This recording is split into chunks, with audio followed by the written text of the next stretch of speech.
A paz do Senhor, amados irmãos, queridos professores da nossa Escola Bíblica Dominical e demais pessoas que estão nos assistindo. Estamos chegando ao término de mais um trimestre abençoado, no qual tivemos um aprendizado maravilhoso acerca do sublime amor de Jesus nas palavras de João. Um amor incondicional, infindo, excelso, superno. O seu amor pela humanidade foi tão grande que fez com que Jesus deixasse o seu trono de majestade e de glória para vir a este mundo e entregar a sua vida por todos nós. Hoje nós estaremos estudando, conversando um pouquinho, acerca da lição de número 13, cujo título é A Ressurreição de Jesus, o sustentáculo da nossa esperança. E nessa oportunidade eu tenho o prazer, a satisfação de estar aqui mais uma vez ao lado aqui do irmão Natan, comentarista, né, uma benção, e também aqui do nosso irmão Alessandro, que hoje eu estou tendo a oportunidade de conhecê-lo pessoalmente, e logo eles já estarão fazendo aí as suas considerações e os seus comentários. A ressurreição de Jesus é um evento glorioso e marcante para o cristianismo. Comemorar o seu nascimento é importante, a sua morte também, mas falar da sua ressurreição enche a nossa alma de alegria e nos traz a certeza, a garantia de que se ele ressuscitou em um corpo glorioso, nós também haveremos de ressuscitar um dia. Isso nos consola muito, alimenta a nossa esperança, pois por melhor que seja a nossa vida aqui, em alguns momentos enfrentamos situações adversas, passamos por problemas, né? O amor de Jesus não nos isenta disso, como vimos na lição de número 9. Todos nós, grandes ou pequenos, ricos ou pobres, nós temos um inimigo ferrenho, o qual nenhum homem poderia vencer. Talvez o pior de todos, né, amados? Que é a morte. Esse inimigo que vai ser o último a ser aniquilado, um adversário terrível que o poeta inglês Shakespeare, por exemplo, falando desse inimigo, ele vai dizer: contra ti é vão combate, ou seja, não há como te vencer. Mas Jesus, ele enfrentou a morte e a venceu, porque ao terceiro dia ele ressurgiu dos mortos, apresentando provas incontestes desse evento glorioso da sua ressurreição, permanecendo ainda na terra por 40 dias. E na introdução da nossa lição, eu citei que o cristianismo é uma religião diferente das demais, porque é a única que o seu fundador, que foi morto há um pouco mais de 2000 anos, não está sepultado e o seu corpo não foi mumificado, não foi embalsamado. E aqui nós não vamos desmerecer as outras religiões, mas não há provas de que os seus fundadores tenham ressuscitado.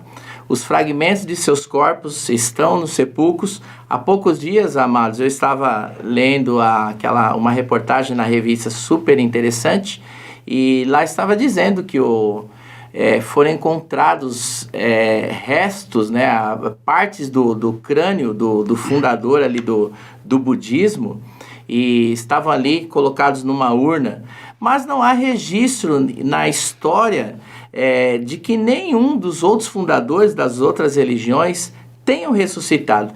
Então não há desmerecimento nesse comentário, mas o cristianismo ele tem esse diferencial, porque Jesus, que é o fundador da igreja, né, ele ressuscitou ao terceiro dia. A sua ressurreição ela foi confirmada, ele apareceu a diversas pessoas em diversos momentos, em diversos lugares, e contra isso não há como contestar, né? Esse evento glorioso, né, amados, que foi a ressurreição do nosso Jesus. Tem como alguém contestar isso, amados?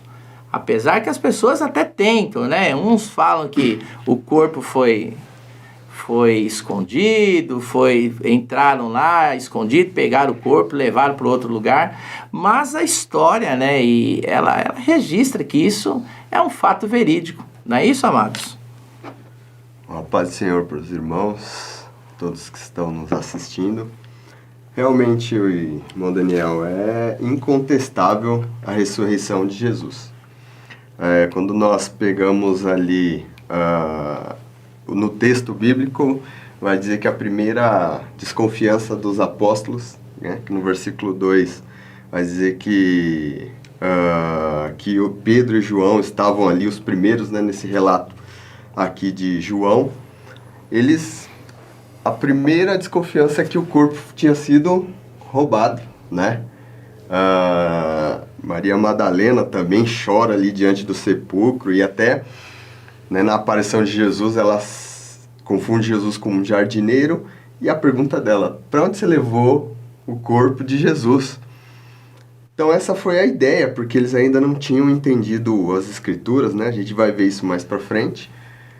Alguns, né, isso em outros evangelhos também nos mostram que, especialmente os sacerdotes também acusavam ali de terem roubado, de terem escondido, mas a realidade é que Jesus ressuscitou, né? O apóstolo Paulo vai dizer lá em 1 Coríntios 15 que ele foi visto por mais de 500 irmãos, né? E na época que o apóstolo Paulo estava escrevendo a carta aos Coríntios, alguns deles ainda estavam vivos, né? Então, as provas que Jesus ressuscitou, né, que estão também descritas aqui ao longo da lição, são basicamente incontestáveis. Não tem como a gente ir contra esse fato histórico, né? O que a gente não pode deixar de considerar é que por trás essas estratégias de negar esse fato está o adversário da nossa alma, que o intuito dele é trabalhar em prol de que isso, as pessoas não acreditem, isso foi mentira. Então a gente sabe que por trás de todas essas questões aí, a gente tem esse trabalho espiritual que está envolvido aí, não é? Não é isso? Pai Senhor Jesus, irmãos, é verdade, não tem como. Se nós pegarmos os teólogos liberais, que praticamente não podemos nem chamar de teólogos, porque eles não crêem na inspiração da Bíblia e desacreditam em diversas coisas na Bíblia, eles mesmos não contestam a morte e ressurreição de Jesus, porque é um evento comprovado pela história. E eu separei aqui alguns exemplos básicos, não somente bíblicos, mas que está na nossa cultura, que prova que Jesus realmente existiu, que Jesus realmente ressuscitou e que Jesus realmente vive. Eu trouxe aqui uma citação de Flávio José. Flávio José era um judeu, e depois ele vai alistar ali para a guerra e eles acabam perdendo e acaba sendo contratado pelo Império Romano. E ele mesmo cita a morte e a ressurreição de Jesus. Ele escreve: nesse mesmo tempo apareceu Jesus, que era um homem sábio, se todavia devemos considerá-lo simplesmente como um homem. Tanto as suas obras eram admiráveis. Ele ensinava os que tinham prazer em ser instruído na verdade e foi seguido não somente por muitos judeus, mas mesmo por muito gentil. Era o Cristo, o mais ilustre da nossa nação. Acusaram perante Pilatos e fê-lo crucificar. Os que haviam amado durante a vida não abandonaram depois da morte. Ele lhe apareceu ressuscitado e vivo no terceiro dia, como os santos profetas tinham predito, e que faria muitos outros milagres. E que os cristãos que vemos ainda hoje tiraram o seu nome. É interessante que aqui o próprio José, ele também cita Pilatos, e também muitos críticos criticaram, né?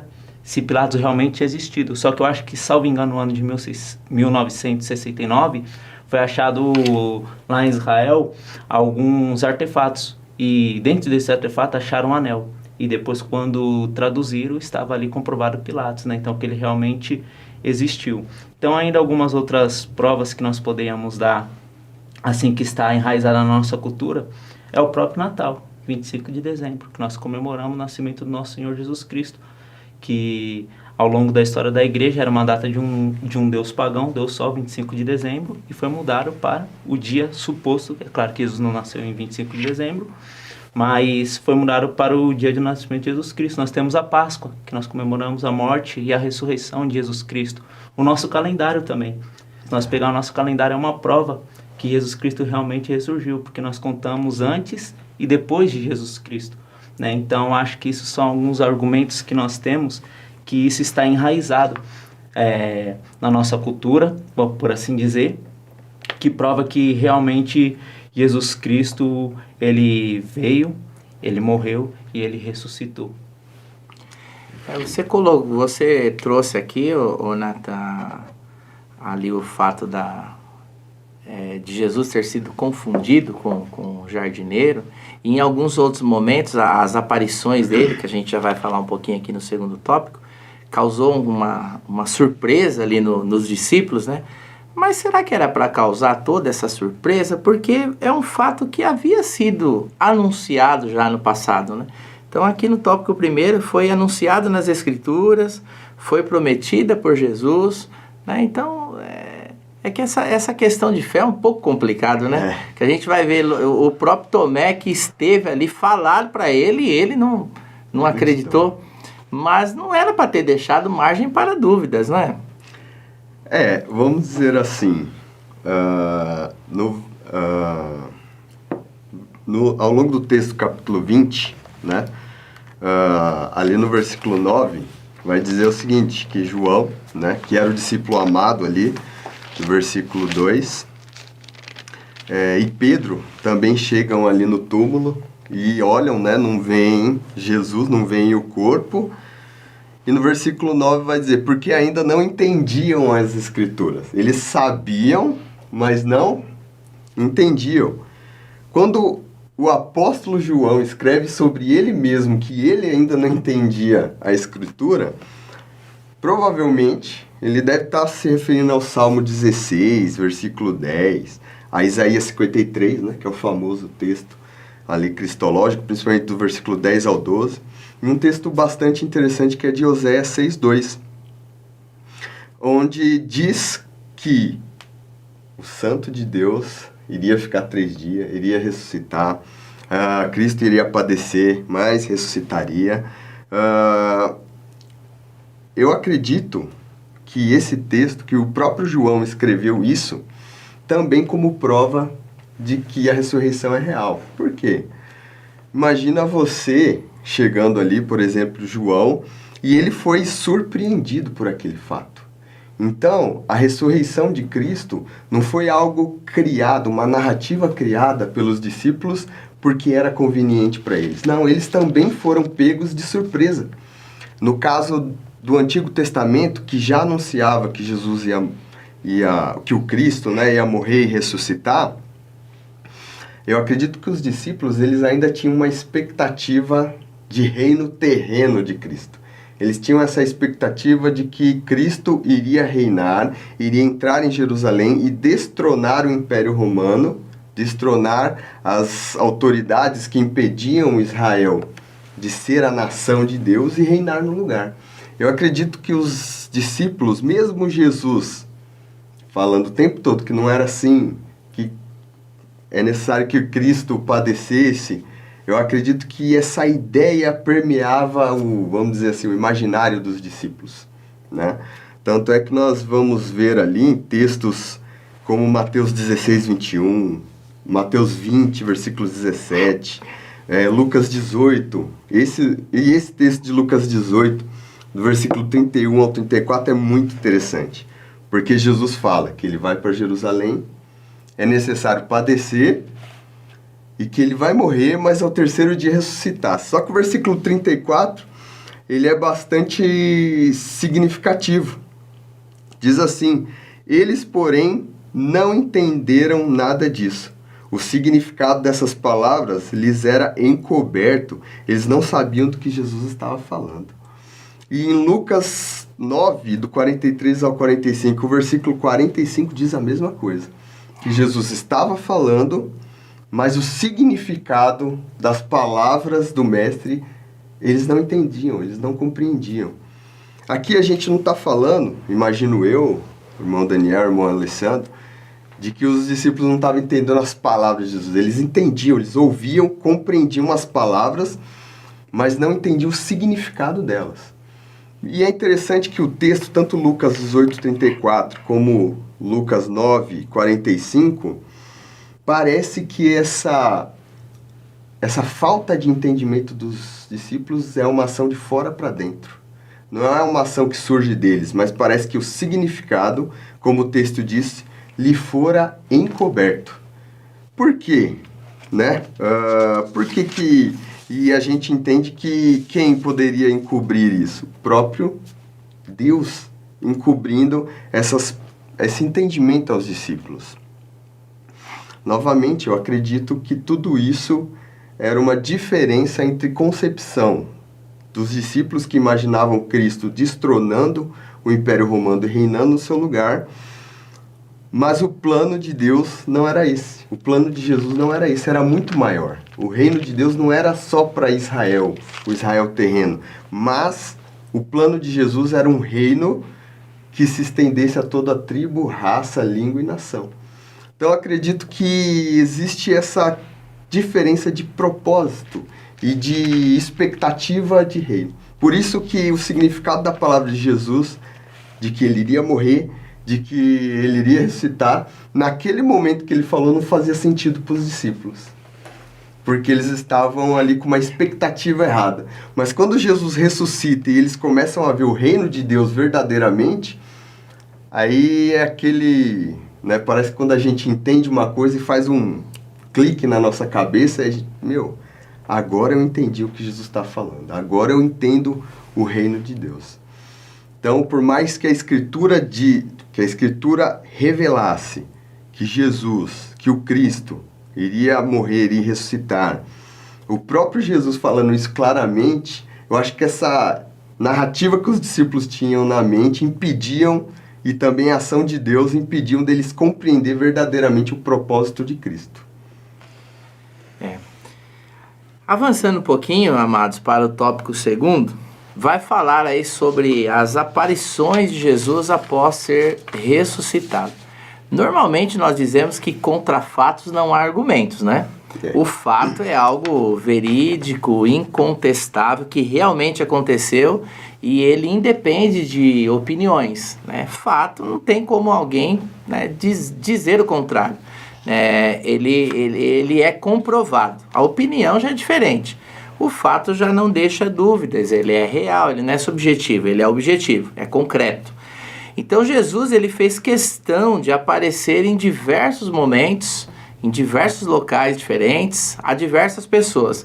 Eu penso que se ele tivesse aparecido, de repente, somente para uma, duas pessoas, não sei, isso aí poderia gerar né? Problema. Mas só eles que viram, né?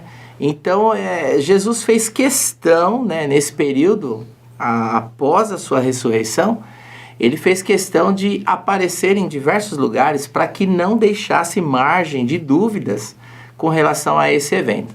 Então, para muitos pode ser até difícil de acreditar, né? Até o Tomé, como nós já citamos aqui, estava o tempo todo ali com Jesus. Quando chegou a notícia para ele, olha, nós vimos o Senhor. Eu não acredito. E isso aí passou para a história, né? Como há quem diga que Tomé é o pai do ceticismo, né? E algumas pessoas, eu sou igual Tomé. Isso aí, ele passou para a história sendo lembrado por essa passagem. E dois fatos que me chamam muita atenção, né, nesse episódio aí da aparição de Jesus ali, primeiramente aos discípulos, sem a presença do Tomé e depois com a presença do Tomé. Primeiro eu fico imaginando, irmão Alessandro, o susto que os discípulos tomaram, né, quando Jesus aparece no local onde eles estavam, haja vista as portas estarem cerradas e de repente Jesus aparece de uma forma maravilhosa ali no meio deles. Lá no mar eles já tinham tomado um susto, né? Quando Jesus vinha caminhando, fico imaginando aquele monte de homem lá assustado, né, vendo um fantasma. E eu vou ser sincero, eu não vou fazer críticas a ele, porque eu já não sei os irmãos, mas eu já entrei no mar à noite. E o negócio já é assustador, né? Então, de repente, você vê aquela pessoa vindo ao seu encontro. Eu não vou fazer críticas aos discípulos, não.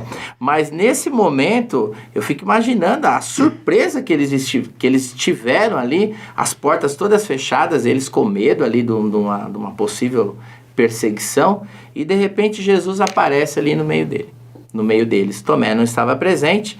E aí é o outro fato que me chama bastante atenção, é o amor e a misericórdia de Jesus por Tomé.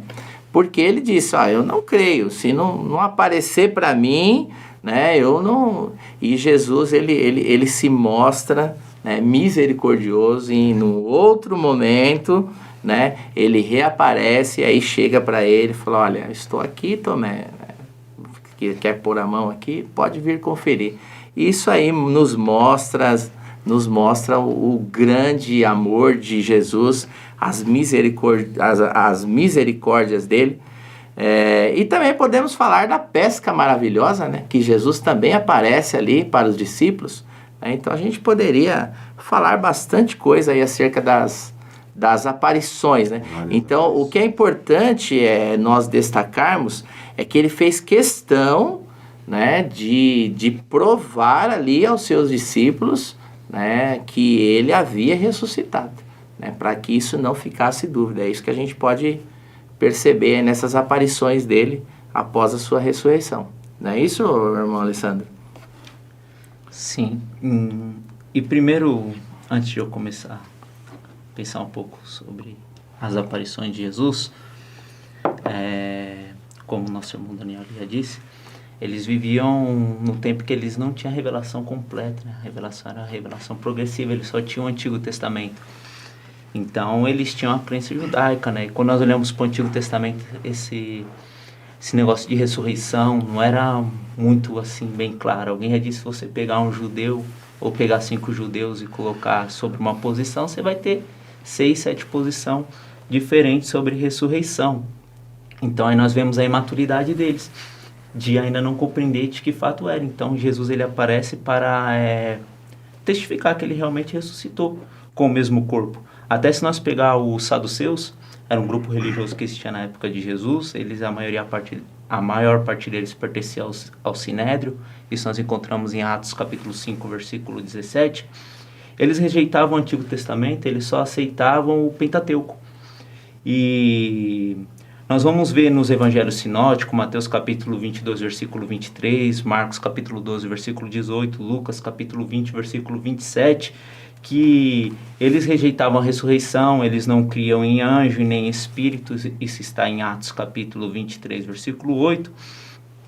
E ele dizia que a ressurreição dos mortos, ela não podia ser comprovada por Moisés, pelos escritos de Moisés. O Flávio José, ele vai declarar que a crença deles que o corpo morria juntamente com a alma. Isso está em Antiguidades Judaicas, o livro 18, a página 2760. Os irmãos podem consultar depois. Esse era um pensamento que tinha na época sobre a ressurreição, né? Então talvez por isso que eles ficaram espantados. Como assim? Talvez eles eram influenciados por algum tipo desse pensamento. Outro pensamento errado que também nós podemos descartar é sobre os das testemunhas de Jeová. Os testemunhas de Jeová, eles têm um pensamento errado. Embora eles falem de ressurreição, se nós conversarmos com eles, vão falar de ressurreição, mas eles negam a ressurreição corporal de Jesus Cristo. Eles vão falar que Jesus Cristo ressuscitou apenas como um espírito. E diz aos testemunhas de Jeová que o Jeová fez um novo corpo com as mesmas personalidades, com as mesmas aparências físicas, porque na crença deles, no pensamento deles, você ressurgirá com um novo corpo, com a mesma personalidade, mas não a mesma pessoa. Então eles vão falar que quando Jesus ele aparece ali para Tomé, na verdade não era Jesus, na verdade era um outro Jesus. Tanto é que eles vão citar na revista Despertar que o homem Jesus Cristo de Nazaré já não existe mais. Então eles creem que Jesus, Deus, Jeová, né, vai transformar você em outra pessoa. Então eles creem. Esse é outro pensamento errado que nós poderíamos descartar. Mas agora nós vemos alguns pensamentos, algumas aparições de Jesus que foi mesmo para testificar. Inclusive o capítulo 15 de 1 Coríntios, Paulo está fazendo uma defesa ali do Evangelho sobre essa ressurreição de Jesus Cristo, que Jesus Cristo realmente ressuscitou. Ele vai começar lá falando primeiro que Jesus apareceu para Pedro, 1 Coríntios capítulo 15, versículo 5, depois apareceu aos apóstolos, Atos capítulo 1, versículo 3, depois apareceu para mais de 500 irmãos, isso está em 1 Coríntios capítulo 15, versículo 6. É interessante quando ele vai falar que Jesus apareceu para 500 irmãos ressurreto, ele vai falar a qual muitos ainda vivem. E é interessante nós pensar isso. Por que ele vai falar a qual muitos ainda vivem? Porque provavelmente Paulo vai escrever 20 anos depois do ocorrido, da ressurreição de Jesus, a Epístola aos Coríntios. Então ele estava chamando as pessoas daquela época para irem testificar, confirmar exatamente, com as pessoas que estavam vivas. Então ele estava trazendo uma prova cabal de pessoas que ainda estavam vivas, que realmente tiveram um encontro com Jesus ressuscitado. Então ali Paulo está fazendo um comentário apologético na defesa da fé. E o próprio Paulo era um homem que perseguia o povo de Deus. Era um homem que pensava que estava agradando a Deus. E ele encontrou Jesus Cristo.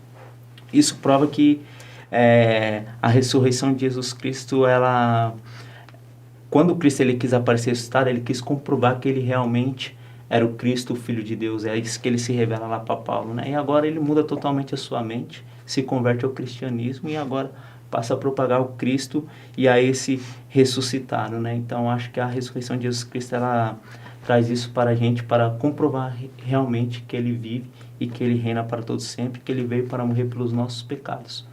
O importante destacar aqui é que ele apareceu em um corpo glorioso.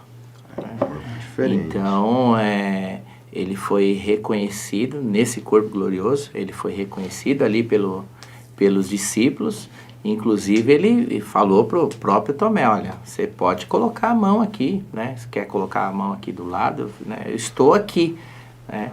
E também na pesca maravilhosa, quando ele orienta os discípulos ali, ele dá uma ordem, olha, vocês pescaram a noite, vocês jogaram, agora joga desse lado. Mas o texto vai dizer que quando eles retornam, Jesus já havia preparado um alimento para eles ali. Então ele tocou ali no alimento. Então isso é importante destacar, até para negar essa questão de que não é um corpo glorioso, é o mesmo corpo que nós um dia nós adquiriremos, né? Então isso é importante a gente destacar aí, né, para os professores, no caso aí, para os seus alunos. E quais foram os efeitos dessa ressurreição de Jesus? Isso aqui é algo glorioso demais, né? Porque a morte de Jesus, ela nos redimiu diante de Deus. Redimir é pagar uma dívida que nós não podíamos pagar de forma alguma, não tínhamos recursos para pagar uma dívida tão alta. O pecado, né, trazia e ainda traz a morte como consequência. Então, ao assumir os nossos pecados, Jesus ele morreu por causa deles, porque se ele tivesse cometido um pecado, ele seria morto por esse pecado. Mas ele assumiu os nossos pecados, né? E ele nos redimiu, ele pagou o preço que nós não podíamos pagar. Mas a morte, que é a grande inimiga do homem, não pôde vencer. Essa é o que nos enche, como foi dito no início, é o que enche a nossa alma de alegria, que nos dá essa segurança, que nos traz essa esperança. Porque ele morreu, sim, mas a morte, que é uma grande inimiga do homem, ela não foi capaz de impedir que Jesus ressuscitasse. Ele a venceu, ele venceu a morte e ele também venceu o inferno. Ou seja, garantiu que todos nós venceríamos. Ou seja, né, podemos sim sofrer os danos da morte física, estamos sujeitos a isso, né? A gente não está isento disso, não sabemos ao certo dia que isso virá a acontecer. Eu espero que a gente não prove da morte, né? Que a gente seja arrebatado e aí sim tenhamos o nosso corpo glorioso, mas todos nós estamos sujeitos a um dia passar pela morte física. Mas isso não nos preocupa, porque Jesus também passou por ela, mas ele ressuscitou, ele venceu a morte, né? E isso que nos traz garantia de que nós ressuscitaremos assim como ele. E que também nós não iremos ficar no inferno, porque Paulo, escrevendo aos Coríntios, ele faz essa pergunta, a morte, o inferno, ele usa uma linguagem ali, claro que ele falou ali numa linguagem figurada, né? Haja vista que o inferno é um local e não iria responder. Ele faz isso num diálogo ali, numa linguagem figurada, né? O inferno não teria como responder à pergunta de Paulo. Mas lá em 1 Coríntios capítulo 15, versículos 55 e 56, ele vai dizer assim: onde está, ó morte, o teu aguilhão? onde está, ó inferno, a tua vitória? Ou seja, você que antes usava esse aguilhão, essa vara, né, com ponta de ferro, que o aguilhão seria isso, né, no sentido literal, ou seja, um instrumento que causa danos, causa estrago, e a gente sabe o estrago que a morte causa no ser humano, a tristeza que ela traz, as feridas que ela deixa. Né? Então Paulo está dizendo aqui que esse inimigo do homem não vai mais causar danos, porque ainda que nós passemos por ela, né, nós temos a viva esperança de que um dia nós venceremos, porque a morte já foi vencida por Jesus, assim como o inferno também não terá mais vitória sobre os que estiverem em Cristo. Isso é algo glorioso demais, né, irmãos? A gente falar sobre isso, essa esperança que nos sustenta, essa esperança que nos dá essa certeza, que nos dá essa segurança, que nos encoraja a seguirmos nessa caminhada cristã, porque todos nós estamos, né, nesta caminhada. Nós temos uma expectativa, nós temos um desejo. Todo mundo que está pelejando por alguma coisa está pensando numa conquista, num prêmio. E nós, enquanto cristãos, nós estamos caminhando para que um dia nós desfrutemos dessa esperança. Então, por mais que a gente tenha uma vida agradável aqui na terra, né, que a gente desfrute aí de alegrias, mas a gente sabe que existem os momentos de sofrimento, de tristeza, né, mas nós temos essa esperança de que um dia, assim como Jesus ressuscitou dos mortos, nós também, se estivermos mortos, ressuscitaremos, e se estivermos vivos, seremos transformados. Isso é algo glorioso demais, né, irmãos? É tão maravilhoso, irmão Daniel, que o tema ressurreição, como você bem colocou aqui na lição, é realmente o sustentáculo da nossa esperança. Ele é um tema tão importante que ele faz parte, o tema da ressurreição faz parte daquelas doutrinas inegociáveis, aquelas doutrinas que a gente não pode negar. Porque existem doutrinas, né, que a gente pode discutir, né? Jesus vem de que jeito? Vem assim, vem assado? O importante é que ele vem. A gente pode discutir como ele vem, tranquilamente. A gente pode ter uma série de doutrinas que a gente pode dialogar. Mas as correntes, correntes de pensamento. Isso, tem um grupo perfeito. que pensa assim, outro grupo pensa assim. Agora, a ressurreição não. Se você nega a ressurreição, você automaticamente deixa de ser cristão. Porque é uma doutrina base da nossa fé. Tanto é que o próprio apóstolo Paulo vai dizer em 1 Coríntios 15, 14. Se Cristo não ressuscitou, é vã a nossa pregação e é vã a fé de vocês. Isso porque, eu vou somar aqui com o nosso irmão Alessandro, que ele citou já no começo da aula os teólogos liberais, né? O liberalismo teológico foi uma corrente teológica que, como nosso irmão Alessandro diz, e eu concordo com ele, não pode nem ser chamado de teólogo, né? Que eles tratam a Bíblia não como palavra de Deus, mas como um livro a ser tratado como qualquer outro. Então, eles só acreditam na Bíblia quando a informação bíblica encontra uma prova semelhante ou uma prova fora da Bíblia. Por exemplo, eles creem que Jesus existiu. Por quê? Porque o Flávio Joséfo atesta, porque alguns documentos da antiguidade atestam. Então eles falam, não, então Jesus existiu. Mas alguns teólogos liberais, irmão Alessandro, eles não acreditam na ressurreição. Eles acreditam que a ressurreição não aconteceu e que todo o cristianismo foi baseado na experiência espiritual dos discípulos que pregavam que Jesus tinha ressuscitado dentro deles. Tipo assim, não, a ideia de Jesus ressuscitou. Segundo eles, claro, né? Eu não creio nisso. Mas isso é tão grave, irmão Daniel, irmão Alessandro, e essa teologia, ela influenciou muito a igreja da Europa, né? Aqui no Brasil chegou pouco, vamos dizer assim, quase que a gente não tem muito contato com ela. Mas infelizmente na igreja da Europa, essa teologia ela conseguiu influenciar de tal maneira que a igreja europeia foi, não todas, obviamente, estamos falando aqui de maneira geral, ela foi relativizando isso que eu acabei de falar, doutrina base da nossa fé. Então, se eu nego a ressurreição de Cristo, eu consequentemente nego a minha também. Conforme Filipenses 3, 20 e 21 vai nos dizer, que nós teremos um corpo semelhante ao de Cristo. Mas se eu prego que Cristo não ressuscitou, então eu também vou ressuscitar. Então o cristianismo deixa de ser a base da nossa vida, o reino de Deus, para ser simplesmente uma espécie de ONG, que prega só bom comportamento, uma boa ética. E o que aconteceu então? Qual foram as consequências desse movimento na Europa? Você vê que na Europa, o berço da Reforma Protestante, berço de diversos avivamentos, como os Morávios, avivamento com John Wesley, avivamento com Charles Spurgeon, dentre tantos outros, hoje as igrejas estão fechando as portas lá.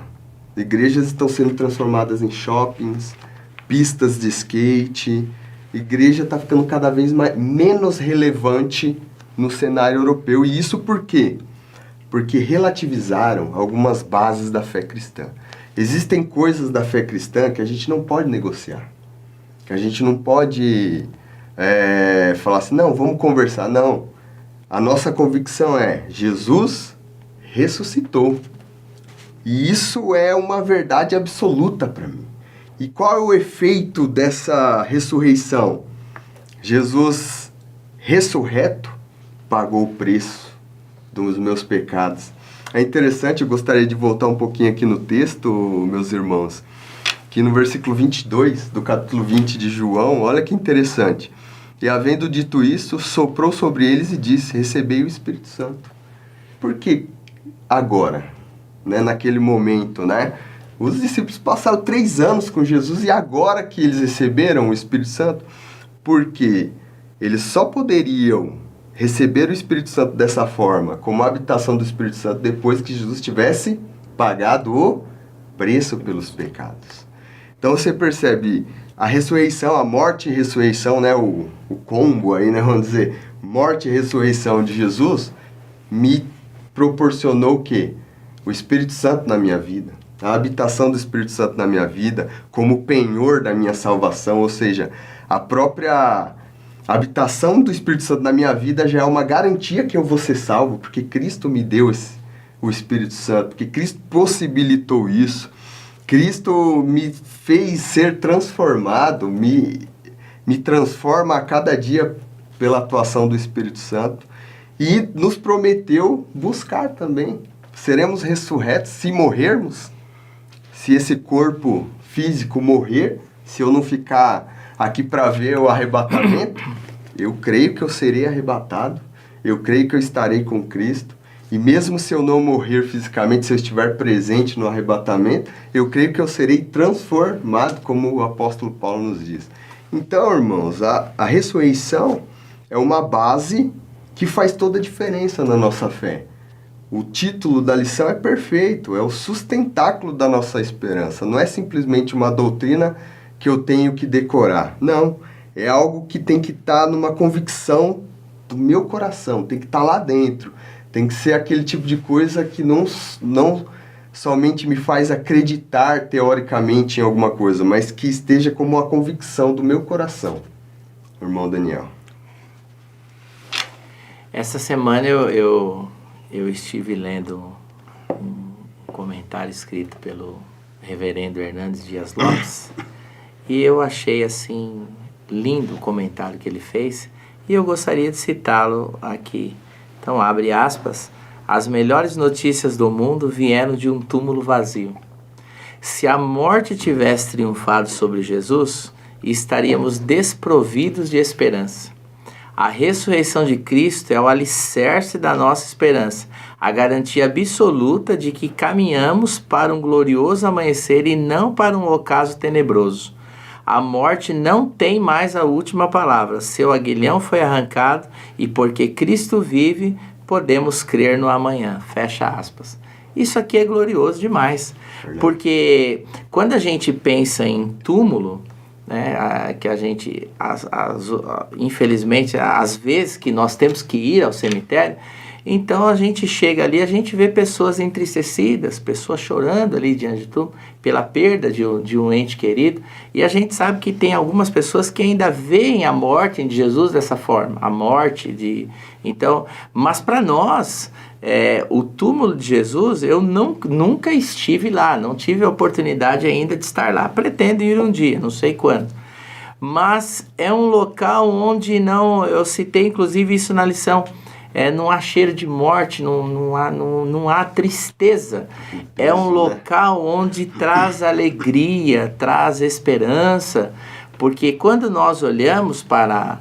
eu acredito que quem esteve lá viveu esse sentimento, essa emoção. Quando você olha ali para o túmulo, que você está escrito lá, eu coloquei isso na introdução da lição, que está escrito lá, ele não está aqui, ele...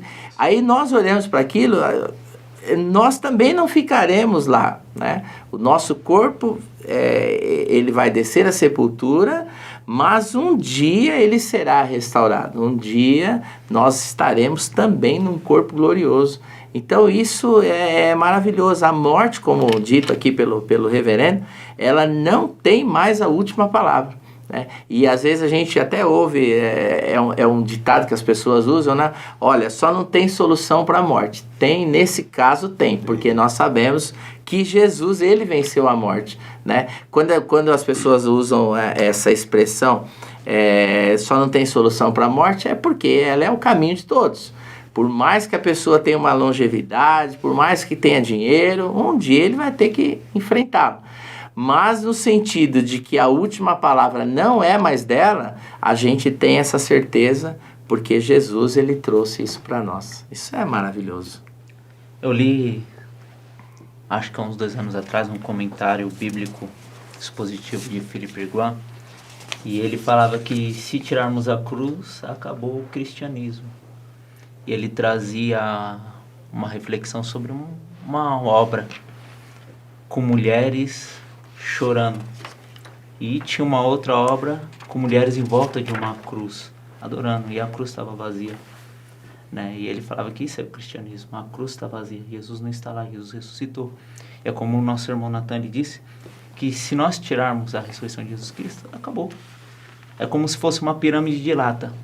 Vamos pensar aqui. Tem as principais doutrinas aqui embaixo. E se você puxar uma daqui, derruba todo o resto. Então, nós não podemos fazer isso. E nós vimos o efeito, o irmão Natan também citou, quero pegar um gancho, sobre a negação da ressurreição de Jesus Cristo numa Europa que foi considerada vamos dizer assim, os lugares onde ocorreram os principais avivamentos. Grandes homens de Deus foram levantados ali. E as consequências de negar a ressurreição de Jesus Cristo. Tanto é que eu estava assistindo semana passada era uma conferência missionária, e ele estava falando que agora um grande desafio não é somente evangelizar a janela das 40. Agora o grande desafio dessa geração é reevangelizar a Europa, né? Porque caiu no ateísmo. Tem crescido muito porque eles não negaram. Porque eles não acreditaram na ressurreição de Jesus Cristo. Mas nós vemos os efeitos da ressurreição de Jesus Cristo, em contrapartida, começando lá pelos princípios da igreja, que nós vemos que muitas pessoas morreram, dando a sua vida pelo evangelho de Jesus Cristo. E nós podemos pensar, alguém poderia morrer por uma mentira por algum tempo, 1 ou 2 pessoas, mas não tantas pessoas. Tanto é que Tertuliano ele vai escrever que o sangue dos mártires é a semente do evangelho. Então, isso nós vemos o efeito de pessoas que entregaram literalmente a sua vida pela causa do evangelho de Jesus Cristo. Nós vemos ainda hoje, quando nós chegamos na igreja, vemos irmãos testemunhar que outrora estavam presos, ou que outrora estavam na vida do crime, ou na vida da prostituição, ou afundados nas drogas, e que hoje tem uma vida transformada. Isso é efeito da cruz de Cristo. Isso é efeito daquilo que Jesus Cristo fez. E Ele continua transformando.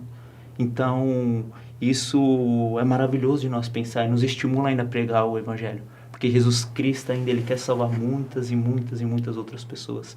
E nós somos a igreja de Jesus e fomos comissionados para isso. Nós precisamos apresentar esse Cristo que morreu uma vez para pagar o pecado dessas pessoas, que só assim elas encontrarão o alívio de suas almas. Então, nós pensar nisso, eu sempre fico pensando o quão Cristo é maravilhoso. Porque independente do que as pessoas fazem, Ele está de braço estendido esperando para transformar essa vida e fazer dele um servo teu. Então, esse é um dos efeitos. É interessante que também ele nos dá a esperança do porvir, que nem os irmãos já citaram aqui. E aqui eu quero ler 1 Coríntios capítulo 15, o versículo 21 e o versículo 22, na verdade. Porque assim todos morrerem em Adão, assim também todos serão vivificados em Cristo. Aí versículo 23. Mas cada um por sua ordem. Cristo as primícias, depois os que são de Cristo na sua vinda. Essa palavra, cada um por sua ordem, é aparê no grego. E a diferença da ressurreição de Jesus Cristo para as outras ressurreições que nós encontramos na Bíblia, nós encontramos 10 ressurreições na Bíblia. Eu acho que é 4 no Antigo Testamento e 6 no Novo Testamento. E é diferente porque aqueles que ressuscitaram, eles ressuscitaram para morrer. E como o irmão Daniel falou, Jesus Cristo ressuscitou com o corpo glorificado para nunca mais morrer. E é isso que nos dá esperança, é isso que Paulo está falando, Cristo as primícias. E essa palavra primícia significa o primeiro fruto da colheita, que nós encontramos lá em Levítico, salvo engano, capítulo 23, versículo 10, que era os primeiros frutos da colheita.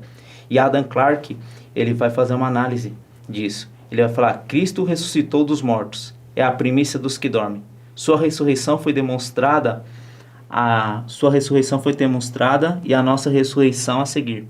Assim como os primeiros frutos são prova que haverá uma colheita, assim também a ressurreição de Jesus Cristo é prova que haverá uma ressurreição para nós. Então isso nos assegura que nós um dia ressuscitaremos para nunca mais morrer, livre da presença do pecado, para adorarmos nosso Deus por toda a eternidade. Amém. É um evento glorioso, maravilhoso, que quando a gente começa a falar, a gente enche, como foi dito, enche-nos de alegria, porque é essa esperança que alimenta a nossa caminhada nessa trajetória, neste mundo, passando por situações adversas, mas estando olhando para Cristo, porque sabemos que um dia nós estaremos eternamente com Ele. Amados, quero agradecer a Deus, aos prezados comentaristas, professores que aqui estão, e a todos vocês que nos acompanharam até aqui. O nosso desejo é que você, professor, tenha uma aula abençoada, que você utilize o que foi dito aqui, o que foi trazido aqui pelos nossos irmãos, e que você consiga passar para os seus alunos a importância desse evento glorioso que é a ressurreição do nosso amado Jesus Cristo. Que Deus abençoe a vida de todos vocês, em nome de Jesus. Amém.